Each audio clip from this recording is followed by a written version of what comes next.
Hello, it's Duncan. Programming languages are a combination of syntax and type system. With a static type system like Kotlin's, the language will not compile many unsafe programs. This is generally very useful, but there are times when we have to argue with the type system to persuade it to play ball. You'll see some of this cajoling in the first half of this episode. But having imposed my will, I begin to listen to what the types are trying to say. That leads to simpler code with fewer runtime errors, so that by the end it feels like we found a sweet combination of syntax and types for our lenses.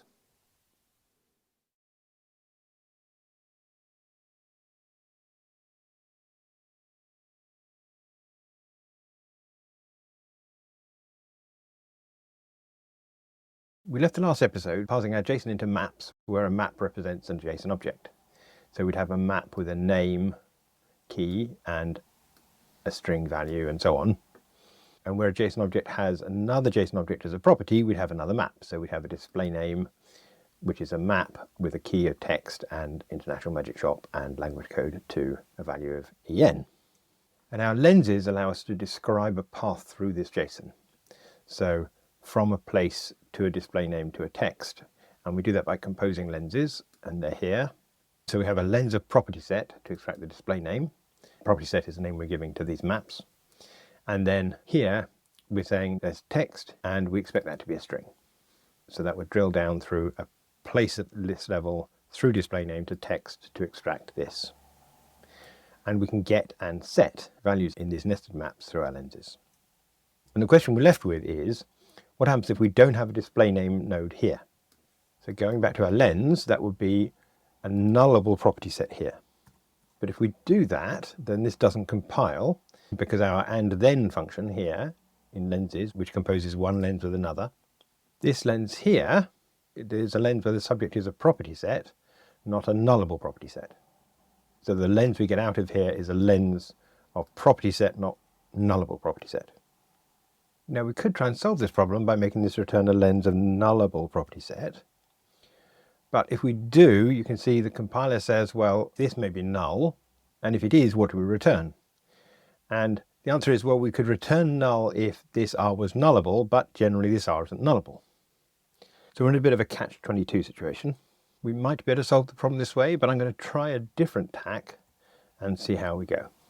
So I'm going to return that, and now I'm going to go back to our competition tests and revert this line, but I'm going to start writing some specific tests for chaining nullable lenses. So let's put that back, and let's write ourselves a test for chaining nullable lenses. Okay, instead of this data from JSON, I'm going to write maps directly. So we need to propose a shape, and the shape I propose is that we say val data, say, is map of, and we're going to say outer to map of inner to value. Oh, we'll make that a string.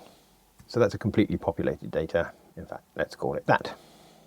And so a normal lens over this, we would be able to go to the outer and say we want that as lens, and then you'd say and then the inner as lens, and this is a lens of string because we know it's actually a string value in there. And reminding ourselves we can do things like expect that populated data, we can index with our lens, so we can say lens is equal to, and what do we expect out of there? We expect value. Is that true? Good. And we can also use our lenses to return a modified copy, so we can say expect that populated data with our lens and a new value is equal to, and that will be a map that's like our populated data. So I'll copy this one, but it will now have new value. Splendid. Right then, what if outer is now optional? So we can inline this, and then this, get rid of that bug, and then say this is going to be property set question mark. And we're back to the situation we had before, that this doesn't compile. We might be able to make it compile by asking IntelliJ to create us the function. So let's do that. And we're going to make this target our lens. So there we go. This is going to be called second, I think. and we'll just accept those types. Can we see them both at the same time? We can just about. And even better if I fold away those. Okay, this still isn't compiling yet, and I think the reason is that given a T and an R, we need to be able to say the first lens is allowed to return a nullable R. So that's that. Whereas the second lens, this one here, is not optional. So that stays as an R. So that at least compiles. It's tied to a final result, a string though here. Let's just remind ourselves what we call things in lenses. We call them T1, T2 and R. So let's go back here and say, let's rename this T1, this T2, and then we'll extract a type parameter for this string. So that's type parameter string, which we're going to call R. And we want to do that one. And R doesn't need to be a string. It can be anything. Just check that compiles, and it does. Now let's go back here and ask to see the type of this. Well, this thing is our property set. But note that what we've got out is, well, two things. One, it's lens object. That's wrong. We really just want this to be lens. So we'll change the type of that. And that. But also, if this property set isn't here, then this has nothing to chew on, so it can't give a string. So this would have to be something that takes a property set and can return a string, but doesn't have to. So we'd have to relax this. Okay, obviously this can't pass the test because it's TODO. So what implementation should we give? Well, I don't know yet, but let's just go and take the one we've got here. So that is returning a lens object. Let's see how close to compiling that is. So in here we'd say not TODO, but return a lens object. That will go from T1 to our question mark. And now you see we have some issues with the compilation. What's the first one? It says, confusingly, required type variable T to type variable R found T2 question mark. Well, I've never found a way of making sense of those, but this T2 question mark I think is the issue. What it's saying is, we're asking the second thing, which takes a T2, to accept the T2 question mark from the first thing. Now we could solve that problem with an else operator in here, so let's just try that. And I'm going to say, I don't know what to do about that, but if it happens, let me know. Now I think that should compile, but it doesn't. So let's back that out. And instead we're going to take this thing and make it a variable in here. So this getIt is our outer thing. And now I think we can say if outer equals null, TODO. Still with the same issue. So I'm going to cut straight to the chase and say that I think what we want to do is we want to get it. We're going to say question mark dot let. This is going to be the outer thing when it's not null. And given an outer, we want to use the second lens to extract from that outer value. Oh, and finally I realized that this second has been made a function type, not a lens. What we actually want here is lens of T2 to R. If we do that, then I suspect that all those other solutions would have worked, but this one with the let feels right. Okay, we have another issue here, and that's the same issue. When we get from the subject, we could get a nullable thing. So let's pull that thing out as a variable. We'll call this outer, and we'll say that if that is null, then we will TODO for now. But what's this? Value, oh, that can also be null, because what we've said is that this is a lens of T to R question mark. Don't know what to do there either, so I am again going to punt, and I'm going to say this is a TODO. And so we know which one's which, I'm just going to say this is 1 and that's 2. Well, that compiles, so let's give it a go. Splendid. I'm going to prevaricate a little by removing those that aren't needed, adding the names to the call arguments here, making that into one line. And now it's tidy, I can think of what to do next. Okay, so far we've got this to compile by throwing away some nullability here, but also by folding it away here with the let. We haven't written a test for this bit, so let's do that. I think I'm going to do is I'm going to move this lens up there. I say that's the behavior on populated data. What about on empty data? So that's a map of nothing, but we know that it needs to be string to any to be one of our property sets. Okay, what happens now if we take our empty data and look at it through our lens? Well, our lens won't be able to find value because it's empty. So I think it's going to return null, like that. Let's find out. Ah, that's good, that's behavior we wanted. By relaxing the stipulation that there is an outer thing, it allows us to return null when it's not there. Now I look at this, I'm pretty sure that I have managed to delete our previous test, that one there. So let's put that back like that. Check we haven't broken it. That's good. Now what about the case where we've got an outer but it doesn't have an inner? So this would be outer but no inner. So that would be a map of outer to map of, and now we want this to be an empty map again. So we're just going to say string. In fact, I could use empty data in here because they're immutable. Okay, in that case, I think I also expect that to be true.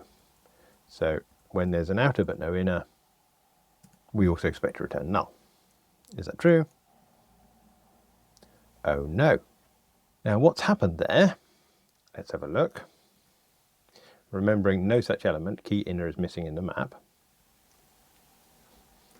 We've got through here, so we have an outer, and our second lens is trying to extract inner. But our second lens is string, not string question mark, so that inner has to be there. If we relax that, then things will be fine. But by saying that this inner is string, we're saying that if it has an outer, inner has to be there. Now I think that's rational behavior. So I'm going to say that this is not true, but that we expect throws, no such element exception, when we try to do outer but no inner. Good. Okay then, so the types have guided the implementation of this, and we've gone along really and documented the behavior. What about our to-dos? Well, they happen when we inject. So let's try injecting on our data. We know the injection already works here in the happy path of we've got an outer and an inner. So let's try here. We're going to say that empty data with our lens of value. Now what would we like to happen?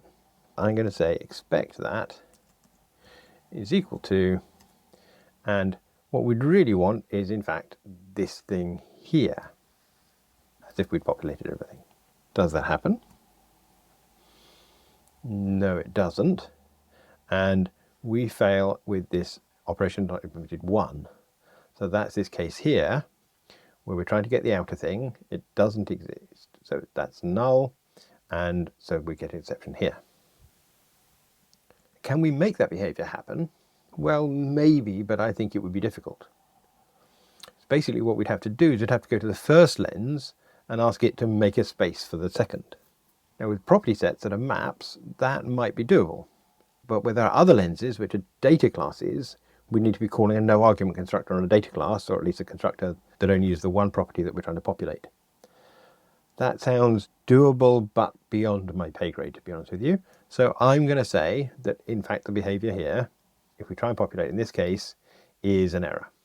But maybe not a to-do. I think we'll say that in this case, we expect throws an illegal state exception if we try and do that thing.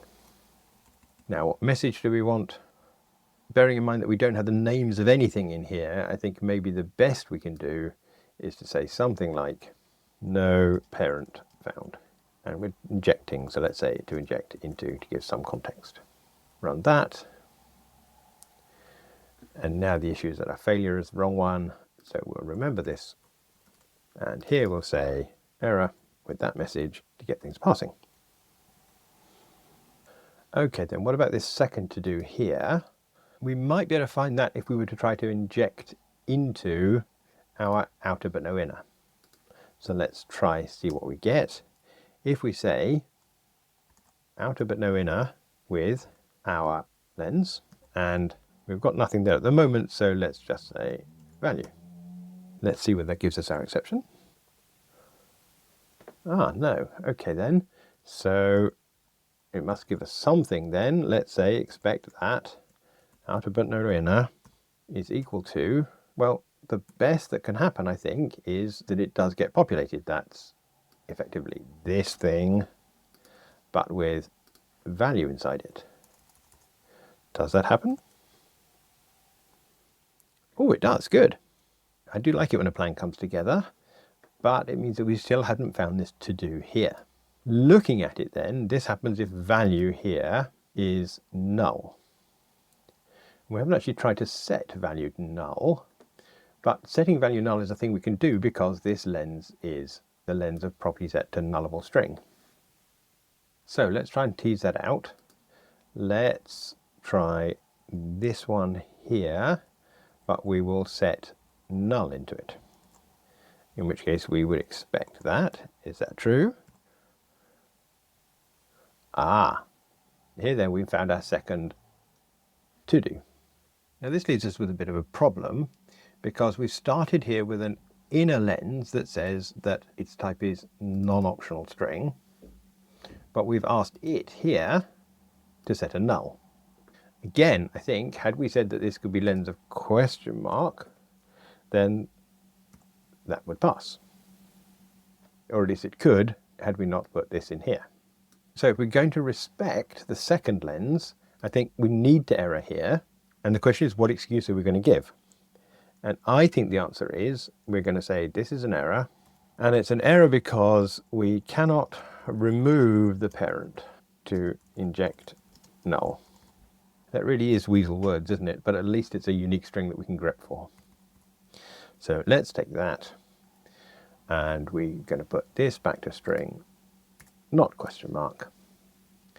And here we're saying that if we do this, we expect throws legal state exception, and we try and do that where the message is equal to that thing. Are we good? Wonderful. And reformat. And now let's try and do the same thing here to this empty data. So in this empty data, we're going to say, what happens if we say empty data with lens to null? Well, I think that's times the chance of succeeding. Let's find out. Well, that's interesting. So we've hit our issue here. Now we could maybe try and write special case code to cope with this. It does seem a bit strange that we're setting null into something that's already effectively null, but it fails. But you know, I think consistency is probably worthwhile. So I think we say that we're going to allow this to happen until we know how to be that clever. One often overlooked advantage of test-driven development is that it does allow us to document the things that we haven't done yet. Looking in here, and we seem to have a few extra brackets that I'm going to remove before we go on. One more there. And now let's just try taking our outer but no inner with our lens of null. What do we expect to happen? Well, I think that might succeed. So instead, in fact, let's take this thing and use it here, putting the null in here. Now we started with an outer but no inner, so our inner was empty. The result could either be something with an inner of null or with no inner at all, to be conformant, I think. But I suspect that we're going to end up adding an inner that is null to one that wasn't there already. Let's find out. Oh no, that was over-optimistic, but I suppose the same thing is true. We have an inner thing here, albeit empty, and we're asking this lens here, which says I can't inject a null, to inject a null into it. So again, I think we're going to get this issue here of cannot remove the parent to inject null. I think that is reasonable. And we'll take this message into there and run. Okay then, I think this is a good start. We've had to make some compromises for consistency, but they're quite well documented by the tests. So I think we should better promote this into our production code. So we'll take this thing out of here and put it into lenses. Run the tests. Good. And now just before we go, I see that the types here are a bit wonky now. This should be lens. This should be lens. And the return type we want to specify as lens rather than lens object. And I suspect there are a few other places we have that problem. Here, as lens should probably be returning a lens rather than lens object. That's good. My memory serves me, we also had this issue in PropertySet where this lens here is returning a lens object, but we would rather it specified lens, where this is PropertySet. That's not true. Fix that. And then have these, make sure that they are all the right type. Where map like that is PropertySet. Are we good?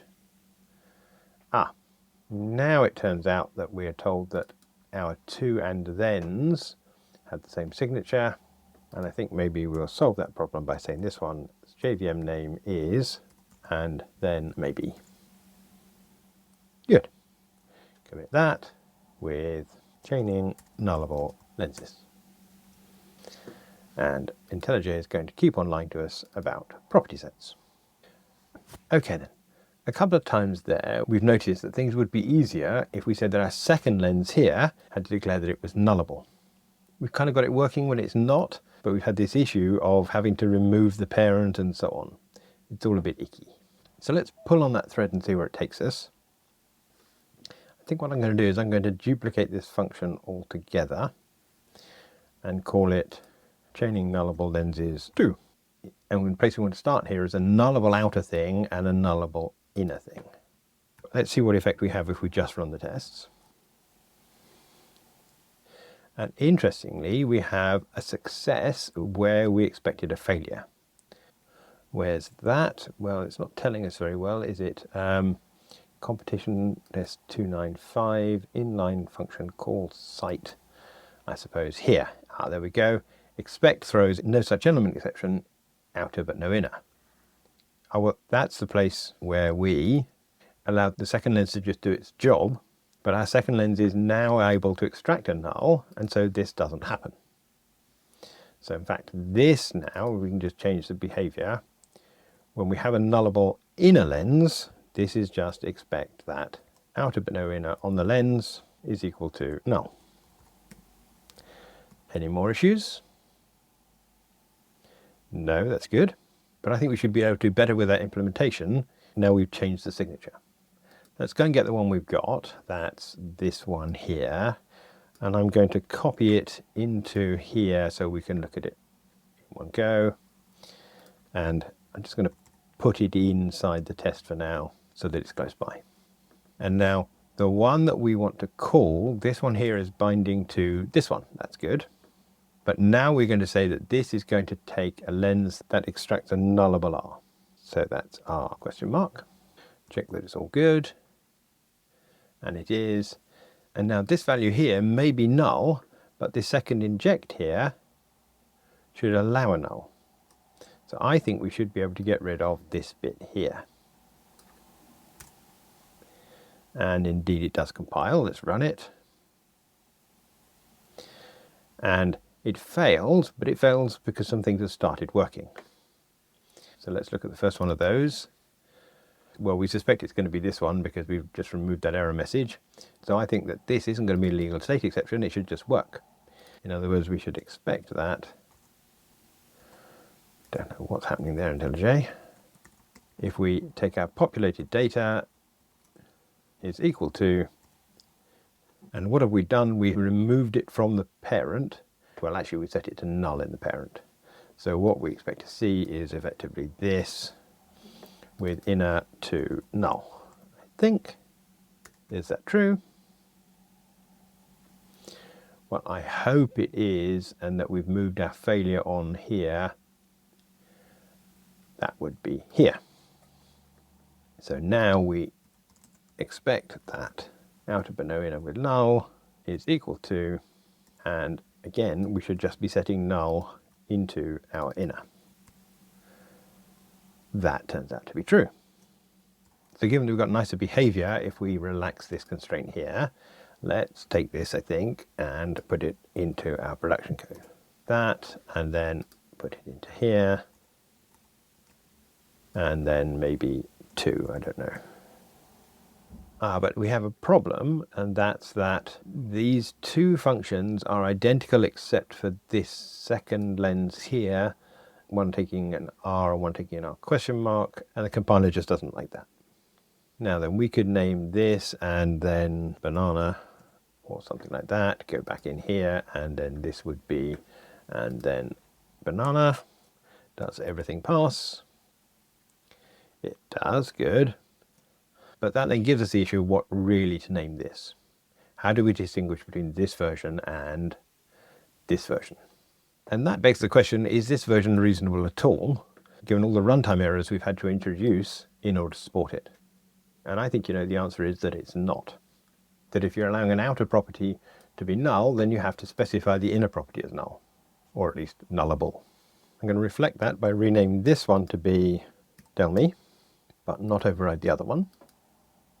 And then in here we can rename this to be our proper, and then everything's still good. It is. But before we go ahead and delete this, I notice that all of our trouble is in the injector. The implementation of the getter is quite simple. So is there a halfway house? What happens if we don't have an injector? Well, we can simulate that because our lenses are actually already a function type. They're from T to R.